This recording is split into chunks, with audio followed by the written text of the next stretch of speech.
Hello बच्चों, देखिए बच्चों क्वेश्चन दिया हुआ है कि find the equation of the line which intersect the line x plus 2 upon 1 is equal to y minus 3 upon 2 is equal to z plus 1 upon 4, and the second line is x minus 1 upon 2 is equal to y minus 2 upon 3 is equal to z minus 3 upon 4 and passes through the point। कहने का मतलब क्या है बच्चों कि हमारे पास दो line का इक्वेशन दिया हुआ है। एक मान लेते हैं लाइन L1 है और मान लेते हैं हमारे पास लाइन क्या है, L2 है। इन दोनों का इक्वेशन दिया हुआ है। तो हमें एक तीसरी लाइन का इक्वेशन बताना है जो इन दोनों को क्या कर रही होगी, इंटरसेक्ट कर रही होगी। तो मान लिया जो तीसरी लाइन है बेटा क्या है, एल है, जो इस दिए गए लाइन को क्या कर रही है, इंटरसेक्ट कर रही है। तो इस एल का हमें क्या बताना है, इक्वेशन बताना है। L1 L2 का इक्वेशन दिया हुआ है और एल पे एक पॉइंट दिया हुआ है जिसका हमने क्वाड्रेंट एज्यूम कर लिया थ्री, और इसकी वैल्यू दिया हुआ है बच्चों कितना, 1,1,1। अगर हम यहाँ पे इस लाइन एल का, अगर हम डायरेक्शन रेशियो की बात करें, अगर इसके डायरेक्शन रेशियो को एज्यूम कर लें, यानी इसका जो डायरेक्शन रेशियो है अगर इसको हमने एज्यूम कर लिया ए बी सी, तो अगर इस लाइन एल का डायरेक्शन रेशियो हमने एज्यूम कर लिया कितना है, ए बी सी है, तो क्या लाइन एल का इक्वेशन लिख पाएंगे? हाँ, लिख पाएंगे। चलिए सोल्यूशन को कैसे करेंगे बोर्ड की कॉपी में ध्यान से लिखिए, समझिएगा। तो देखिए बच्चों यहाँ पे कर सकते हैं हम लोग, let the direction ratio of required line L B. हमने मान लिया कितना direction ratio, A B C. Since line L passes through 1,1,1, so their equation must be। उसका इक्वेशन कितना हो जाएगा बच्चों? इक्वेशन हो जाएगा, आप बताएंगे, x माइनस इसका एल लाइन का x minus 1 upon A is equal to y minus 1 upon B is equal to z minus Z1। तो जेड माइनस Z1 की वैल्यू कितनी, 1 upon C is equal to, तो इसको इक्वेशन 1 बोल दिया। क्या बोल दिया? इक्वेशन 1। और यहाँ पे दो बातें और पता है, यानी कि कौन सी बातें पता है, हेयर यहाँ पे L2 इक्वेशन भी लिख लेते हैं, जिससे ये L मेरा क्या करेगा, इंटरसेक्ट करेगा। L2 इक्वेशन क्या है, x plus 2 upon 1 is equal to y minus 3 upon 2 is equal to z plus 1 upon 4। इसको इक्वेशन 2 बोल देते हैं बच्चों।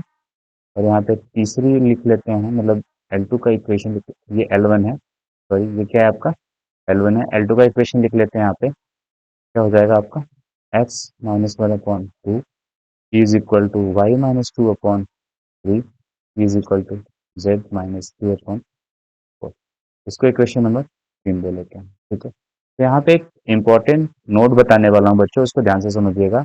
अगर ये समझ में आ जाएगा तो आप समझिए क्वेश्चन को कर लेंगे। नोट क्या है, नोट समझना है कि अगर हमारे पास दो लाइन है, कौन सी लाइन, अगर एक लाइन है x minus x1 upon a1 is equal to y minus y1 upon b1 is equal to z minus z1 upon c1, और दूसरी लाइन है बेटा x minus x2 upon a2 is equal to y minus y2 upon b2 is equal to z minus z2 upon c2। अगर ये दोनों line आपस में intersect कर रही है तो गारंटी है इनके बीच का जो शॉर्टेज डिस्टेंस होगा जीरो, और शॉर्टेज डिस्टेंस जीरो हो या इंटरसेक्शन की बात की जा रही है तो ये हमेशा डिटर्मिनेंट की वैल्यू क्या होती है, जीरो। अब डिटर्मिनेंट के अंदर क्या वैल्यू होती है, ध्यान रखिएगा, x2 minus x1, y2 minus y1, z2 minus z1, a1 b1 c1 a2 b2 c2।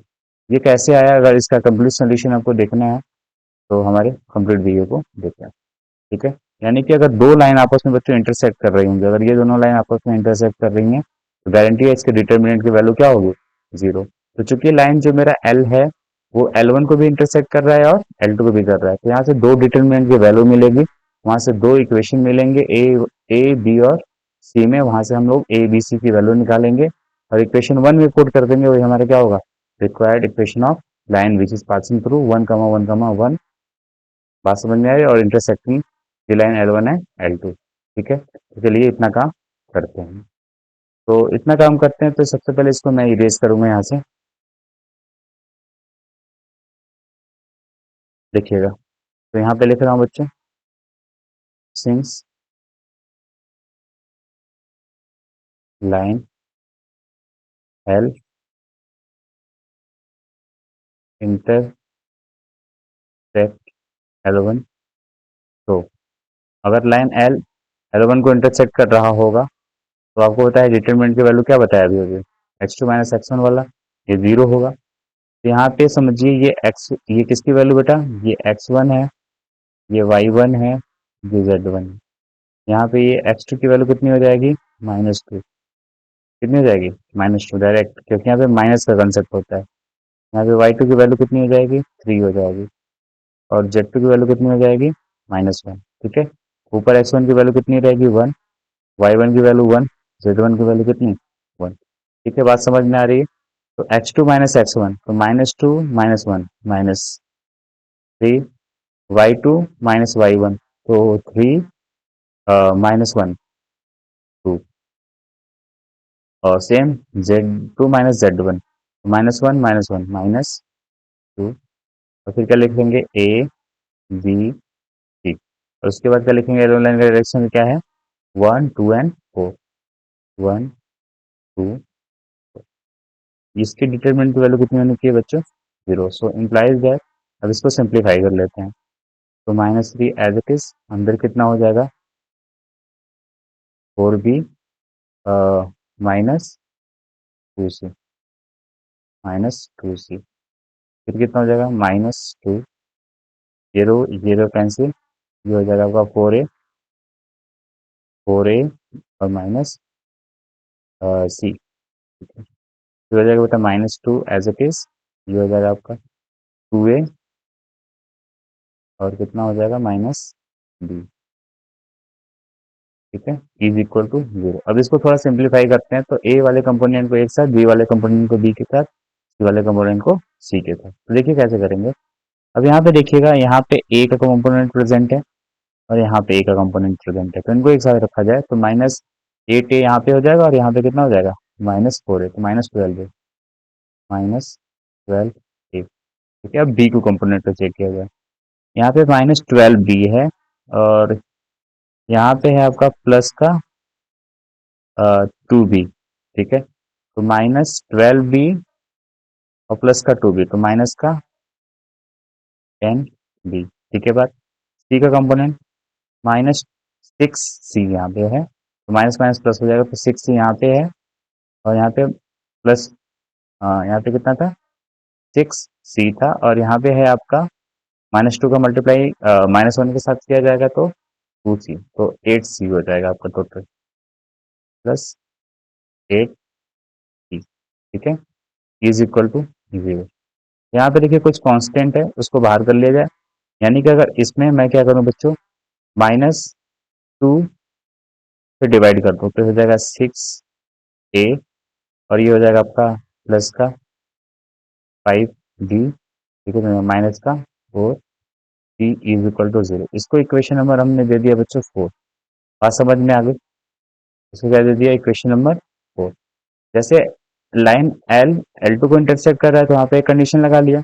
Similarly L2 को भी इंटरसेक्ट कर रहा है, यहाँ पे L1 को इंटरसेक्ट कर रहा था, L2 को भी करेगा। तो आगे चलिए देखिएगा, सिंस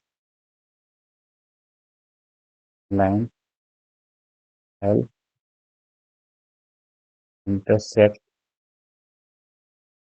L2, तो सेम वही कंडीशन बच्चों।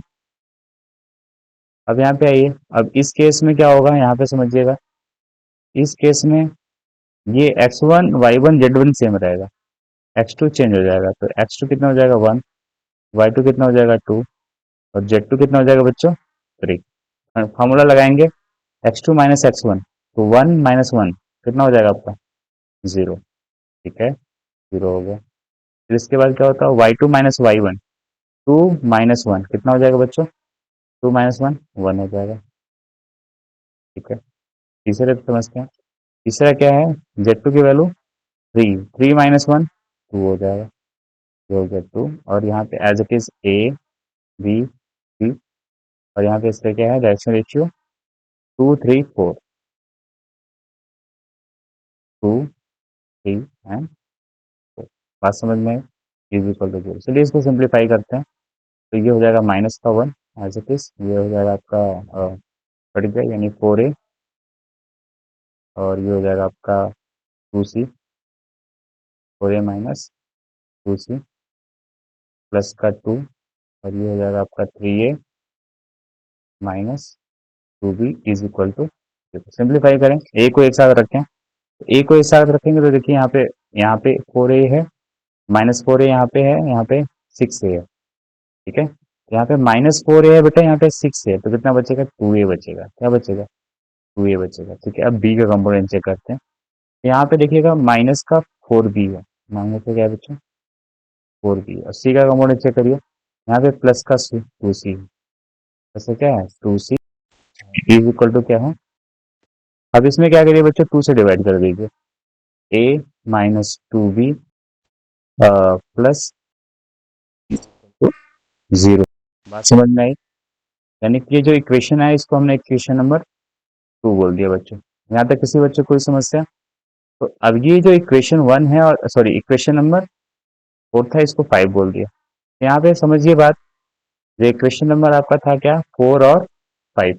अब यहीं से हमें एबीसी की क्या चाहिए वैल्यू चाहिए। तो एबीसी की वैल्यू कैसे मिलेगी आपको खुद पता है, कैसे करते थे हम लोग। चलो, उसको यहाँ पे लिख लेते हैं। इक्वेशन नंबर 4 क्या है, 6a plus 5b minus 4c। 6a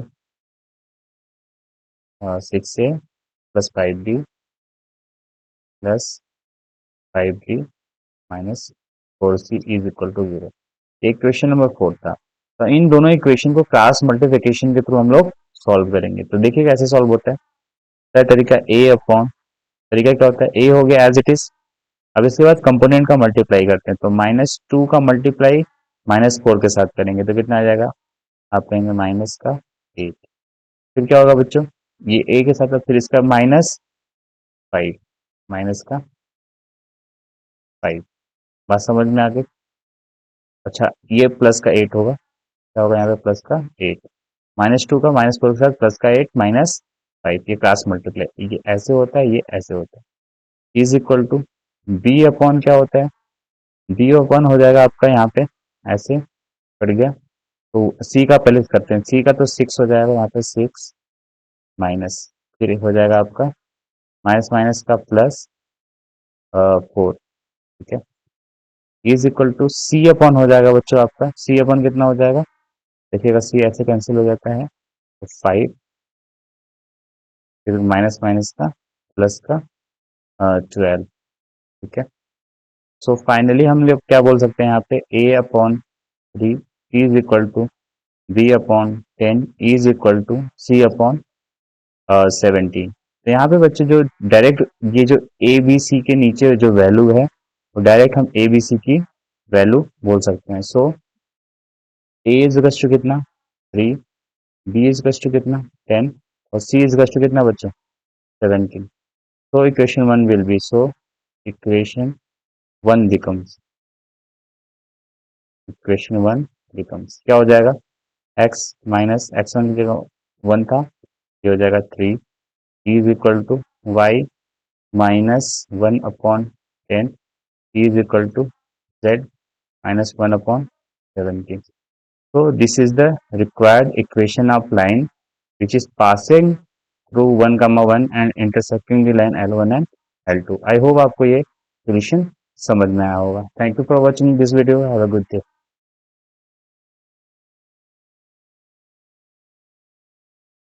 तो बच्चे ये जो क्वेश्चन नंबर 5 है और इसके पीछे की क्वेश्चन नंबर 4 रहा होगा।